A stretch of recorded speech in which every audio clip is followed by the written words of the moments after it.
You know, it's tough. It's tough to lose the way we have the last two games. You know, when you look at the Western Oregon game, you know, there's some glaring things that kind of stick out. You know, first down penalties on offense, the safety right after, you know, the beginning of the second half. That, you know, that's a situation where you give points to the other team and they get the ball back.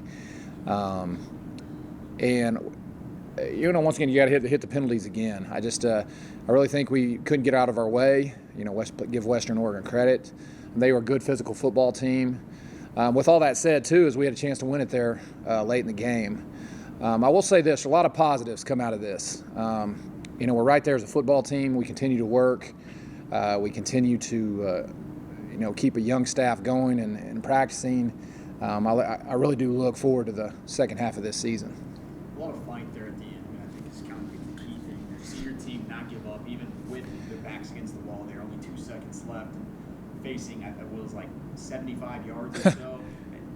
I mean, came down to the wires. Sure, and I'm extreme. Hey, man, I'm happy with this group. I mean, it's not easy. You know, first year program, or first year head coach, first year program in place. These guys are doing. I mean, these guys are doing awesome, and I'm extremely excited. Like I said, we got a good group here. We're a young group, and I think there's got to be some growing pains there. But these guys are awesome, and you're going to see a lot of improvement. We already have seen a lot of improvement moving forward, and I'm really excited about the second half of this season. You talk about the safety in there in the third quarter. Can you just go through kind of what happened on the play with the message? Yeah, I mean, so the message of the team was, I mean, you look at how we couldn't get out of the way of. I mean, we hurt ourselves. I mean, and this illustration I used yesterday was: you come out after half. We have a really good first down play. All right, we get a holding call. It backs us up. All right, we have 3 pretty good plays, but we just didn't get the first down. All right, then we have to punt it away. What do? We snap it in the end zone. All right, then we come back and we kick it out of bounds. Our specialist kicks it out of bounds and gives them great field position at the 50-yard line. I mean, that's things that we can control that, you know, we necessarily didn't do. And, you know, putting our defense on a short field, that's something you don't want to do after half, and really spotted them 9 points coming right out of halftime. And with all that said, we battled back and, you know, had a chance to win there late. I mean, you kind of already talked on this a little bit, but like you mentioned, 2 weeks in a row, well, obviously not the final result. You want the fact that you're right there, you know, I mean, so close. I mean, you almost see it as like, hey, we're making a lot of progress for a team that's mostly new players this year. 100%. I mean, I think the takeaway from this is, you know, we're not getting blown out. You know what I'm saying? I mean, we're right there. We're 2 plays away from winning 2 football games.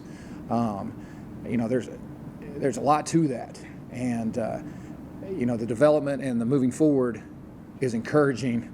Like I said, I can't say it enough. I'm really excited about this group. I can't say it enough. It's these guys are bought in. They're, you know, they work hard every day, and the improvement's there, and it's just going to continue.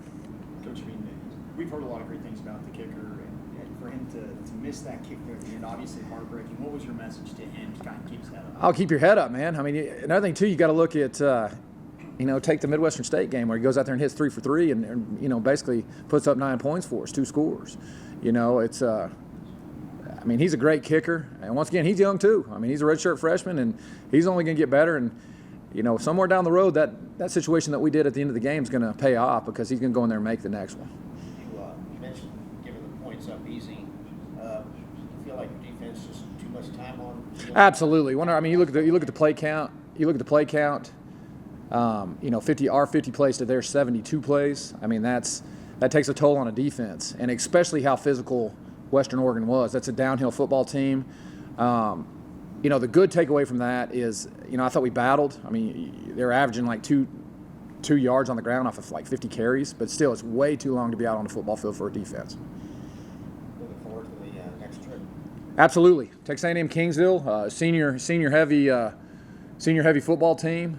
Really had a great year last year and has carried it over this year. And you know, Kingsville is always a great place to play. They'll have a good crowd. They love their football down there. Coach Salinas is a great coach. He's done a really nice job with that program, and you know, we're looking forward. You know, this is one of the games that, you know, this is one of the conference games that you need to win, and you know, if you want a chance to win it all. So.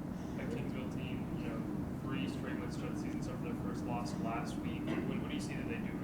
You know, there's not much weakness anywhere.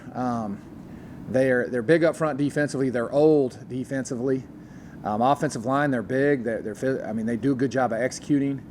I'm not really sure which quarterback they're going to play. I believe maybe their quarterback got hurt. I'm not sure. However, there's not many weaknesses on that football team, and it's a veteran football team.